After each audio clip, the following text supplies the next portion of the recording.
ঠান্ডার একটা আমেজ কড়া নাড়ছে আপনার দরজায়।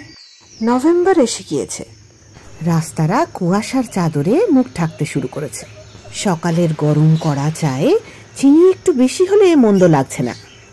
একটু বেলাতে হলেও সূর্যি মামা গুটি গুটি পায়ে জানলা দিয়ে ঢুকে ঘুম ভাঙাচ্ছে ঠিকই, কিন্তু কি জানি কেন কাজে ঠিক মন বসছে না। হৃদয় মনে খুশির মেজাজ, ছুটি থাকার আনন্দ আর মোড়া ভেঙে যাচ্ছে নতুন করে। কলকাতার কাছাকাছি সবুজের সমারোহে হারিয়ে যেতে ইচ্ছে করছে, যেখানে রয়েছে চারিদিকে নিস্তব্ধতা, অরণ্যের ঘ্রাণ, অরণ্যের আওয়াজ।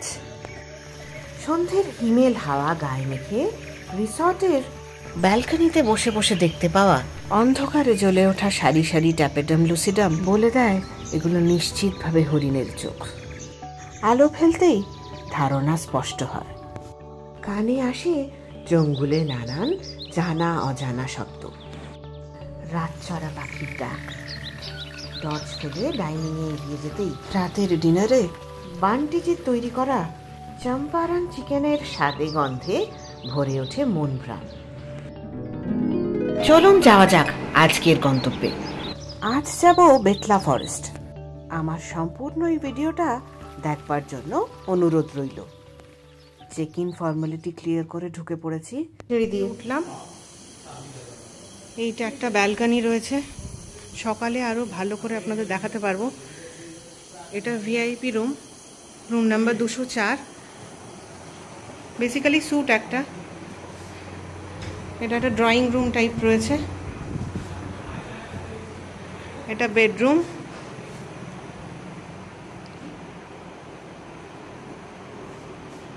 আর এটা হলো ওয়াশরুম। এখানে একটা আয়না দেওয়া রয়েছে, এখানে ওয়ার্ডরোব একটা, এই হচ্ছে খাট বিছানা, আর এটা হচ্ছে ওয়াশরুম। ভীষণ পরিচ্ছন্ন, ভীষণ পরিপাটি ব্যবস্থা সব। এইখান দিয়ে আছে একটা ব্যালকনি, এখান দিয়েই আমরা এসেছি। সকালে আরো বেটার দেখাতে পারবো আপনাদের। আমরা অবশেষে এসে পৌঁছেছি বেটলার ফরেস্ট রেস্ট হাউসে। আমাদের রুম নাম্বার 204, টাইগার রুমের নাম। আর এইটা হচ্ছে ব্যালকনি। ব্যালকনির এদিকে পুরো ফরেস্ট। হ্যাঁ, তো সবাই বলছিলেন যখন আমরা রিসেপশনে গিয়েছিলাম, যারা বাকি বোর্ডাররা এখানে বাকি ট্রি হাউসগুলোতে, আমাদেরটা ভিআইপি রুম, বাকি ট্রি হাউসগুলোতে যারা রয়েছেন তারা বলছিলেন এই দিকটাতে নাকি পুরো ডিয়ার ভর্তি থাকে। তো এই মুহূর্তে এতটাই অন্ধকার, বড় টর্চটা নিয়ে দেখবো অবশ্যই, কিছু দেখতে পাচ্ছি না মোটামুটি। তো দেখা যাক, যদি দেখতে পাই আপনাদেরও দেখাবো। সঙ্গে থাকুন, দারুণ এক্সপিরিয়েন্স। বেশ ঝিঝি পোকার ডাক এদিক থেকে শোনা যাচ্ছে। একটা ফরেস্ট অ্যাম্বিয়েন্স, যেটা আমি সবসময় মানে চাই ফরেস্টে থাকতে গেলে। আমি সবসময় যেটা চাই যে মানে ফরেস্টের ভেতর থাকবো, যাতে করে ফরেস্টের অ্যাম্বিয়েন্সটা পুরোপুরি ফিল করতে পারি। তো সেই ফিলটা আমিও নেব, আপনাদেরও দেব। দেখতে থাকুন। যদি আমার ভিডিওটা আপনাদের ভালো লাগে, অনুরোধ করব দেবশ্রীস ট্রাভেল ডায়েরি অর্থাৎ আমার চ্যানেলে সাবস্ক্রাইব করে দেওয়ার জন্য। যেটা হয়েছে, আমাদের ট্রি হাউস বুক করা ছিল। এই যে আমাদের পেছনে ট্রি হাউস, অন্ধকারে কতটা দেখতে পাচ্ছেন জানি না, দিনের বেলা দেখাবো আপনাদের। এই আবছা হয়তো দেখতে পাচ্ছেন, এই যে আমার আঙুলের সোজাসুজি বুক করা ছিল সবকটাই। তো ট্রি হাউসগুলোতে কোনো কারণে, কারেন্ট অফের কারণে বা যে কোনো কারণে ইলেকট্রিসিটির একটু সমস্যা, যে কারণে আমাদের ভিআইপি রুম অ্যালট করা হয়েছে 3000 টাকা।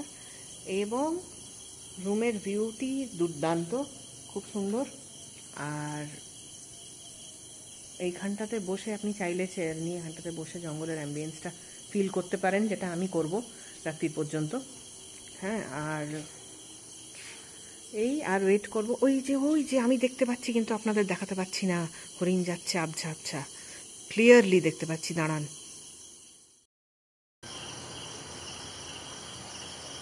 এইখানে আমাদের যে থাকার জায়গাটা, তারই পেছন দিকটা, মানে যেখানটা হরিণগুলো রয়েছে, সেই দিকটাতে রয়েছে একটি জলাশয়। এই জলাশয়টির আশপাশেই প্রাণীদের সমাগম ঘটে, তাই অনায়াসে দেখা যায় এই ফরেস্ট রেস্ট হাউসের ব্যালকনি থেকেই। ব্যালকনিতে বসেই সব থেকে ভিউ পেতে হলে আপনাকে থাকতে হবে 206 নম্বর ভিআইপি কটেজ। অনলাইনে ভিআইপি কটেজ বুক করুন, গন্তব্যে পৌঁছে জানান আপনার রিকোয়ারমেন্ট। অ্যাকোমোডেশন যদি খালি থাকে অবশ্যই আপনাকে দেওয়া হবে সেই সুযোগ। আমরা অবশ্য তার ঠিক পাশেরটাতেই ছিলাম, সেখানেও ভিউ যথেষ্ট ভালো ছিল। মনে হচ্ছিল এখানেই বসে থাকি সারা, কিন্তু সারাদিনের জার্নিতে সকলেই ক্ষুধার্ত এবং ক্লান্ত, তাই টর্চকে সঙ্গী করে এগিয়ে গেলাম ডাইনিংয়ে। এখানকার কুক বান্টিজি, অর্থাৎ বান্টি বর্মা। ওনার হাতের রান্নার স্বাদ পেতে গেলে আপনাকে গিয়ে থাকতে হবে বেতলার ফরেস্ট রেস্ট হাউসে। প্রত্যেকের চাহিদা অনুযায়ী রান্না করা, খেতে দেওয়া সব কিছুর মধ্যে রয়েছে একটা যত্ন এবং দক্ষতা।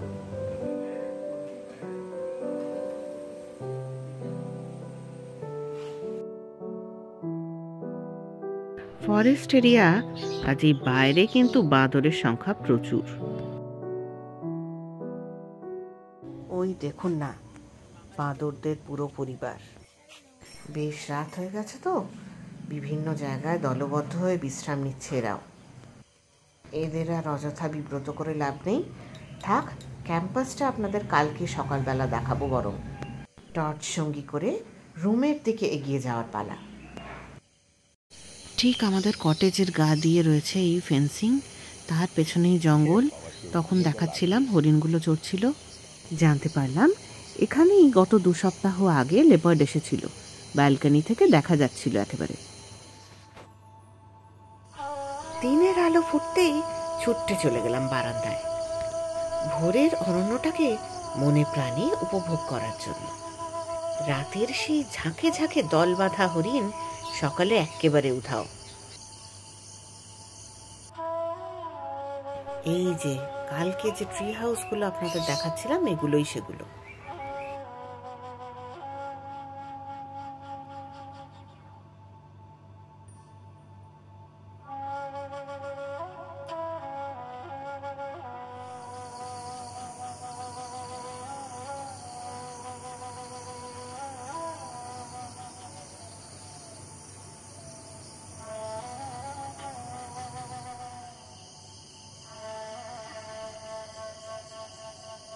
নিচে দেখুন সাদা বাড়িটা, ওর পাশ দিয়ে ফেন্সিং রয়েছে, পেছন দিকেও এরকমই ফেন্সিং রয়েছে। তার ওপারেই হরিণগুলোকে কালকে দেখেছিলাম আমরা।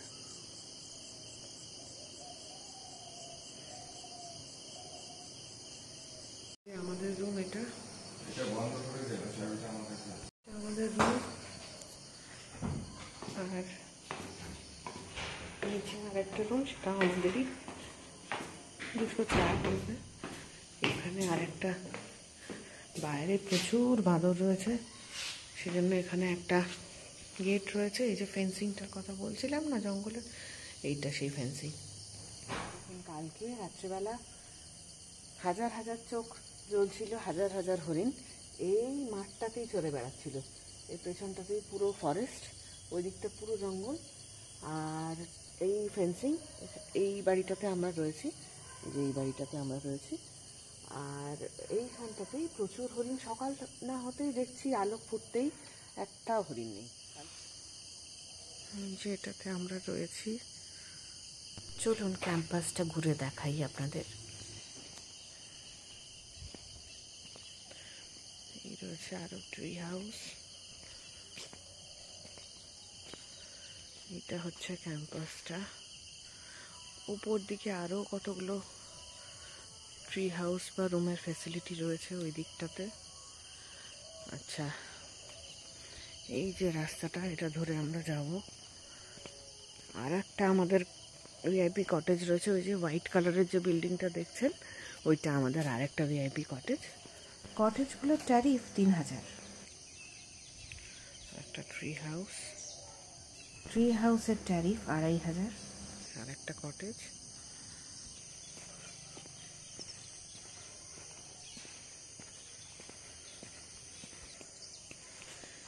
এখান দিয়ে এসে একটা পার্ক আছে, চিলড্রেন্স পার্ক।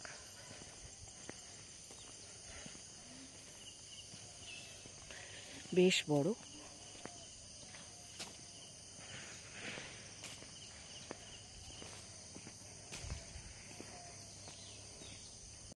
ক্যাম্পাসটি বিশাল। এখানেও এই যে সাদা রঙের বাড়িটি, এখানেও আমরা খাওয়া দাওয়া করেছিলাম কালকে। এটা রেস্টুরেন্ট। একটা পার্কিং এর জায়গা। মেন গেট থেকে ঢুকে এই যে পেছন দিক দিয়ে পার্কটা দেখলাম, যেটা এটা সামনেটা।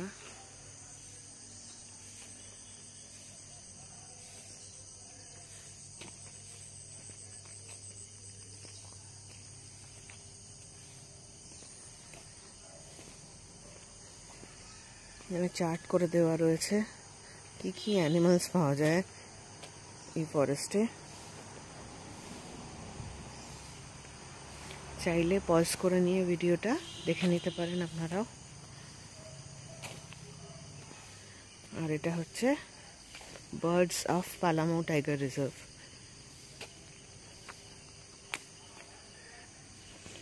ওইখানে রয়েছে আরেকটা এন্ট্রি গেট।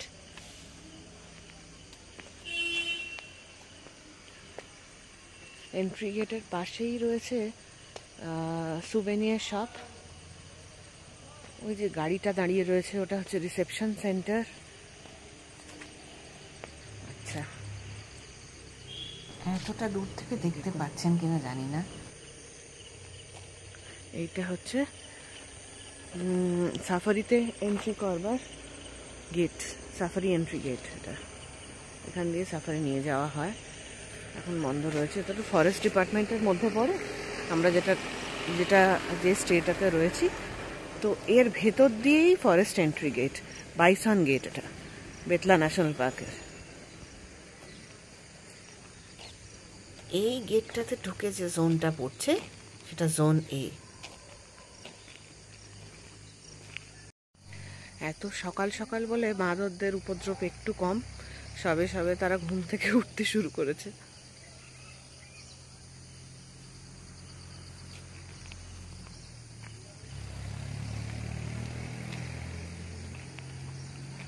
ওই দেখুন, বলতে না বলতেই আসছে একজন।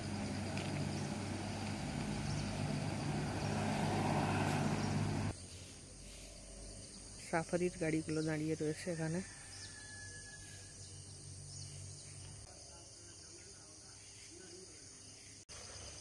বেসিক্যালি ট্রি হাউসের রাস্তা এইটা। আমরা যেদিকে রয়েছে সেটা হচ্ছে কটেজ, ভিআইপি কটেজ। 201 থেকে 208 ভিআইপি কটেজ। আর ট্রি হাউস হচ্ছে 101 থেকে 110।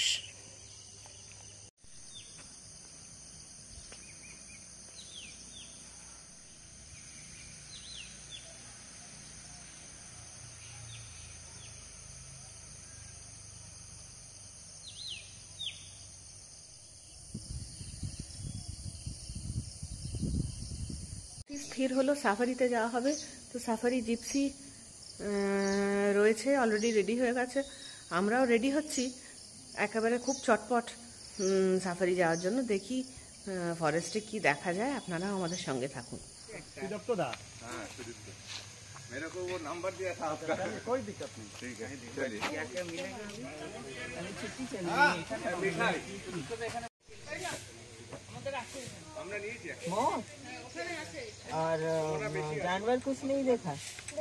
क्या देखा? टाइगर देखा है? झूठ बोलता है, टाइगर नहीं देखा है।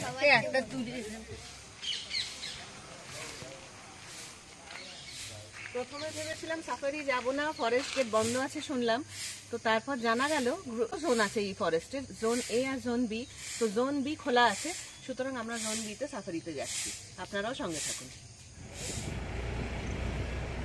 বেতলা টাইগার রিজার্ভ, যা আনুষ্ঠানিকভাবে বেতলা জাতীয় উদ্যান নামে পরিচিত, ভারতের ঝাড়খণ্ডের লাতেহার জেলায় অবস্থিত এই অরণ্য।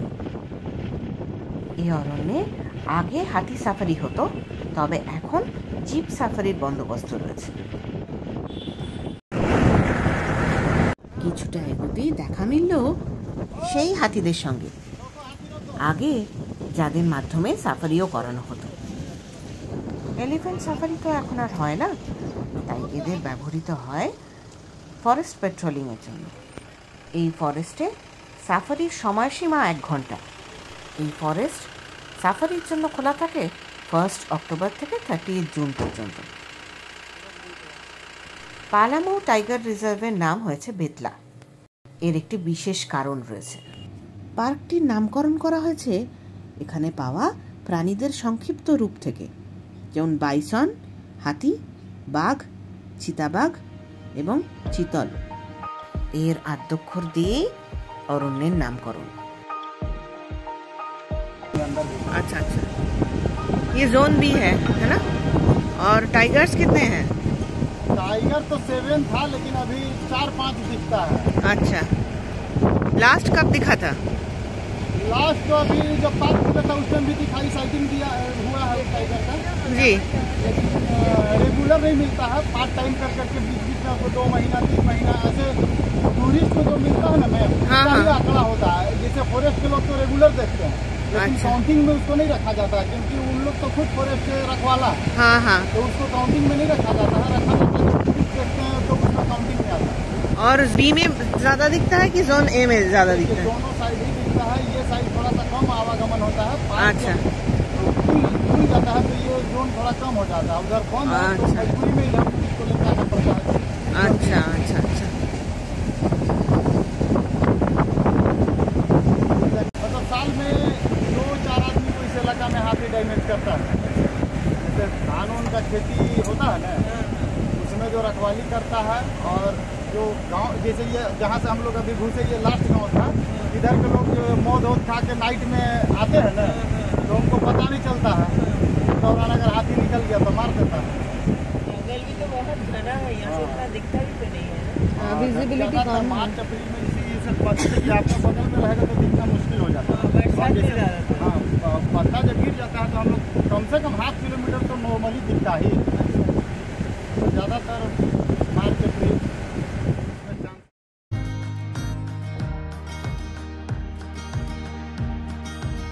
এই অরণ্য 227 বর্গ কিলোমিটার জুড়ে বিস্তৃত।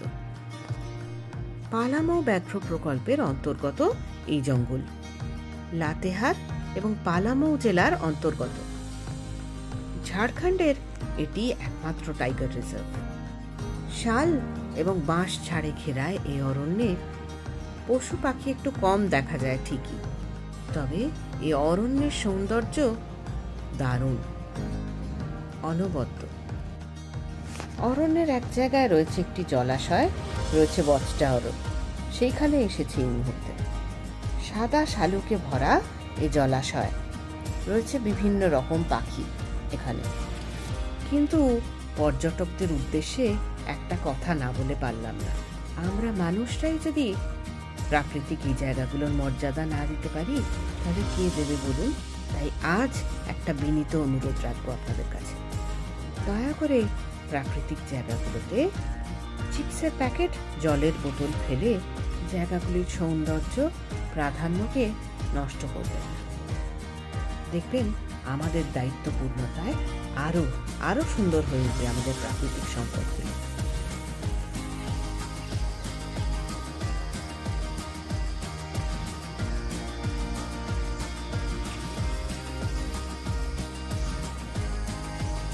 জলাধারের পাশে রয়েছে একটি ওয়াচ টাওয়ার।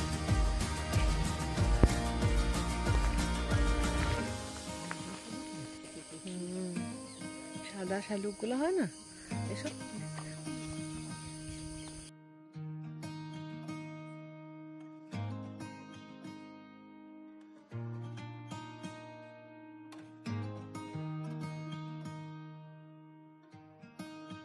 আমরা এখান থেকে এবার এগিয়ে চলেছি বেতলা অরণ্যের ভেতর অবস্থিত বেতলা দুর্গের দিকে।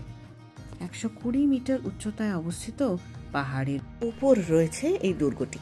এটি একটি ঐতিহাসিক নিদর্শন। এই অরণ্যে ফরেস্ট সাফারি করতে আসা মানে শুধু জীবজন্তু খোঁজা নয়, এই ঐতিহাসিক নিদর্শনকে দু চোখ ভরে দেখে নেওয়ার জন্য এই অরণ্যে আসাই যায়। পালামৌ ফোর্ট ঝাড়খণ্ডে অবস্থিত 16 শতকের ধ্বংসপ্রাপ্ত দুর্গ এটি। চেরো সাম্রাজ্যের রাক্সেল রাজাদের কেল্লা ছিল এই দুর্গ। বলা যেতে পারে সাম্রাজ্যের কেন্দ্রবিন্দু ছিল এটি। এই দুর্গটি বেতলা জাতীয় উদ্যানের সীমানার মধ্যেই অবস্থিত। অতএব উদ্ভিদ ও প্রাণী জগতে সমৃদ্ধ। এই জায়গায় আসতে গেলে নিকটবর্তী রেল স্টেশন ডালটনগঞ্জ। ডালটনগঞ্জ থেকে 25 কিলোমিটার দূরত্বে অবস্থিত এই জায়গা। বারবাডি রেল স্টেশন থেকেও পৌঁছানো যায়, দূরত্ব 12 কিলোমিটার। দুর্গটির 3টে মূল ফটক। দুর্গের 2টি অংশ মূলত, একটি প্রাচীন আর একটি নতুন। শোনা যায় নতুন দুর্গটি রাজা মেদিনী রায়ের তৈরি করা। শোনা যায় 1857 সালে ব্রিটিশ ইস্ট ইন্ডিয়া কোম্পানি তিরোহার নারায়ণ পেশওয়া এবং সুবেদার আফতাব সিংকে বন্দি বানিয়ে রেখেছিলেন এই দুর্গটি। প্রাচীন এই দুর্গটির স্থাপত্যে মুঘল সাম্রাজ্যের প্রভাব রয়েছে। সঠিক রক্ষণাবেক্ষণের অভাবে পালামৌ দুর্গ আজ ধ্বংসপ্রাপ্ত প্রায়।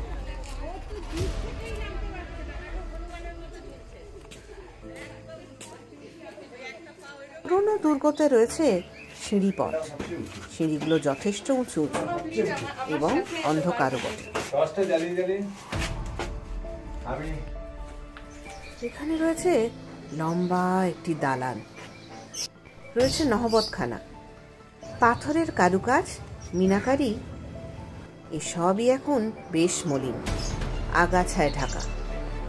তবে একটু কষ্ট করে হলেও এই সিঁড়ি দিয়ে দোতলায় উঠলে পালামৌ অরণ্যের একটি অসাধারণ ভিউ উপভোগ করতে পারবেন আপনারা।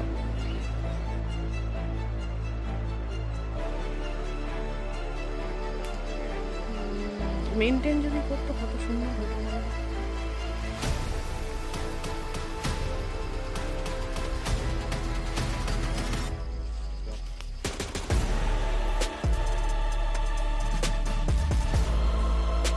দুর্গ দেখে বেরিয়ে পড়লাম আমরা আবার অরণ্য পথ ধরে।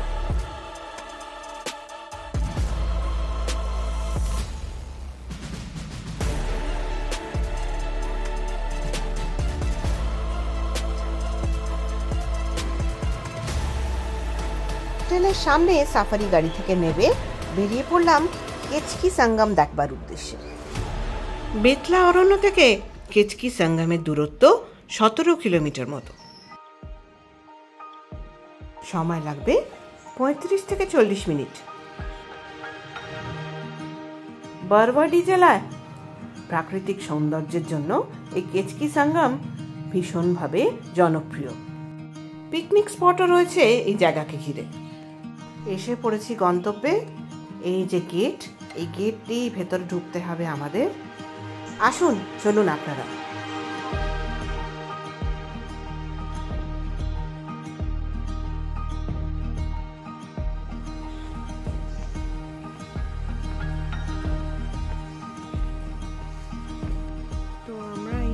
এসে পৌঁছেছি কেচকি সঙ্গম। ঘুরে দেখবো এবং দেখাবো আপনাদের।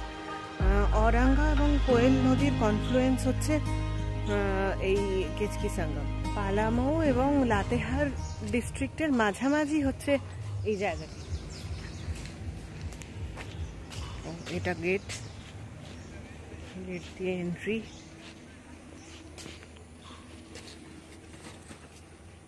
এই যে জায়গাটা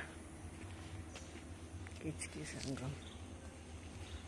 ডালটনগঞ্জের দিক থেকে যদি আসেন, এই জায়গার দূরত্ব 19 কিলোমিটার মতো। ঝাড়খণ্ড ট্যুরিজম এই জায়গাটা মেনটেন করছেন। সিমেন্টের বাঁধানো বেশ কিছু বেঞ্চ করা রয়েছে বসবার জন্য।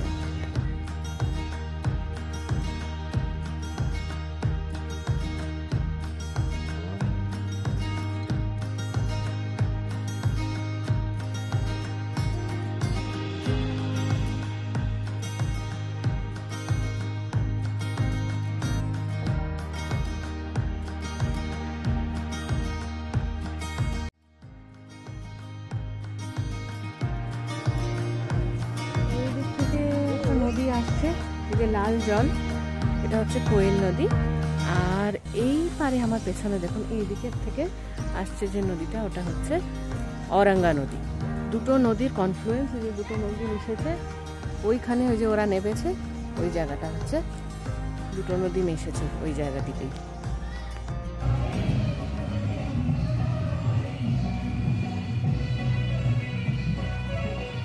আমরা যেদিন এই জায়গাটাতে গেছিলাম সেদিন ছিল দুর্গাপুজোর সপ্তমী। আমাদের বাঙালিদের সপ্তমীর দিন যেরকম নবপত্রিকা স্নান, ঠিক সেরকমই এনাদেরও কোনো অনুষ্ঠান হচ্ছে বলে মনে হলো।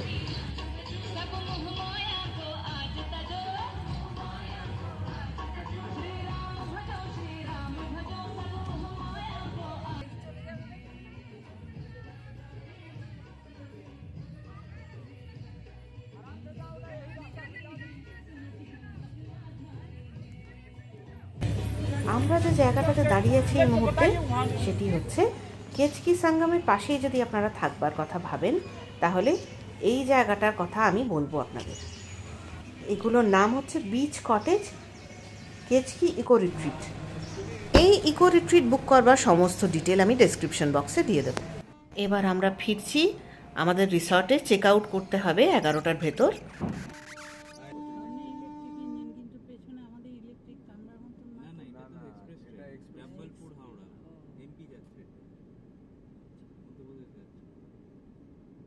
এই শক্তিপুঞ্জ যাচ্ছে। শক্তিপুঞ্জ এক্সপ্রেস, চলো উঠে পড়ি। পান্না শক্তিপুঞ্জ এক্সপ্রেস। পালামৌ টাইগার রিজার্ভে আরেকটি থাকবার হদিশ আপনাদের দিয়ে রাখি। এটি ঝাড়খণ্ড ট্যুরিজমের প্রপার্টি। বেশ ঝকঝকে এবং পরিষ্কার ও সুবন্দোবস্তযুক্ত। তবে আপনারা যদি অরণ্যের সান্নিধ্য পেতে চান তাহলে থাকতে হবে অরণ্য দপ্তরের রিসর্টটিতে, যেটিতে আমরা ছিলাম।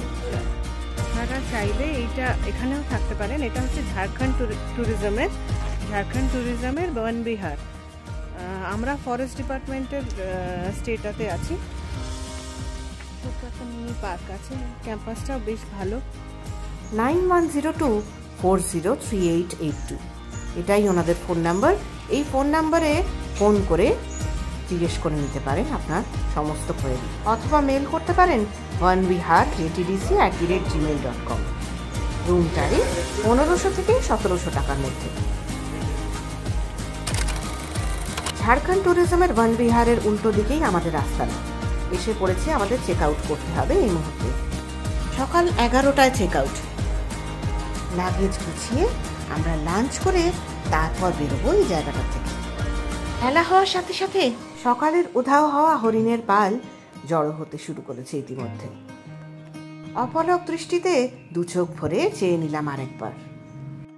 জায়গাটি কিরকম লাগলো যদি জিজ্ঞেস করেন, আমি বলবো আপনারা ঘুরে এসেই দেখুন।